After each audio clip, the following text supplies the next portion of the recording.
Bonjour, aujourd'hui nous sommes le 8 mars, journée internationale sans Facebook. Non, tu te trompes, c'est la journée internationale des droits de la femme. Oui, c'est ce que je dis, c'est une journée sans Facebook pour moi, ou sans Twitter, ça marche également parce que moi je suis féministe. Mais Ouais. alors sur les réseaux sociaux, c'est pas des féministes qu'on trouve, c'est des extrémistes. Et j'ai une théorie, dès qu'il y a extrême dans l'intitulé, ça dessert le propos qu'on tient. Exemple, je vais prendre un exemple que je connais, les cathos par exemple. Il y a pas longtemps, à l'extrême, tu pouvais même pas utiliser une capote. Pourtant, dans la Bible, il est écrit « Tu aimeras ton prochain ». À partir de quand refiler le sida, c'était un acte d'amour? Je ne pense pas. Je peux me tromper, je ne suis qu'un mec, mais à un moment donné, on revient au bon sens de l'individu. Et là, pour le coup, il y a du boulot pour l'égalité. Selon certaines féministes des réseaux sociaux, je précise, un homme comme moi devrait marcher sur le trottoir d'en face pour éviter de me retrouver sur le même trottoir qu'elle afin qu'elle n'ait pas peur que je les agresse. On n'a qu'à faire des trottoirs pour hommes et des trottoirs pour femmes. C'est vrai, c'est pas du tout faire de la ségrégation. Toujours selon les mêmes féministes des réseaux sociaux, moi j'aurais même pas le droit de toute façon d'être féministe, de soutenir les femmes dans cette lutte. Pourquoi ?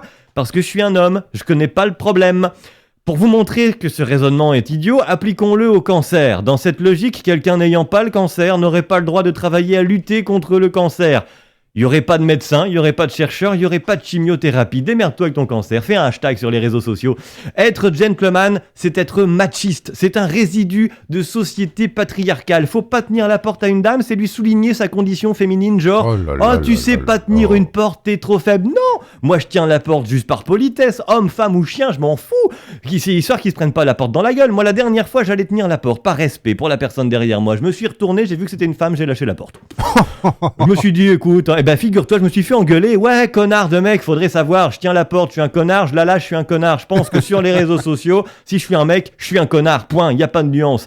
À part degré, éventuellement, les nuances. Là, pour plébisciter un homme riche et sadique qui réduit presque à l'esclavage une femme par un contrat, il y a du monde pour acheter un bouquin ou se donner des frissons entre filles à lécher un téton de stripteaseur plein de chantilly. Donc réduire l'homme à un produit de consommation, c'est-à-dire le même comportement que celui qu'on reproche aux hommes, de faire des femmes. Mais tout va bien. Tout va bien. Non, tout ça pour dire, moi je regrette les vrais féministes. Simone Veil, tu nous manques. Marie Curie, Rosa Parks, ça c'était des vrais gens qui ont fait bouger des choses. Des vraies femmes. Ma maman, ma chérie, des vraies femmes qui inspirent au quotidien. Moi je suis féministe. Et mon action, c'est pas le 8 mars. C'est 365 jours par an où j'essaie de pas faire de différence. C'est peut-être ça qui fera la différence.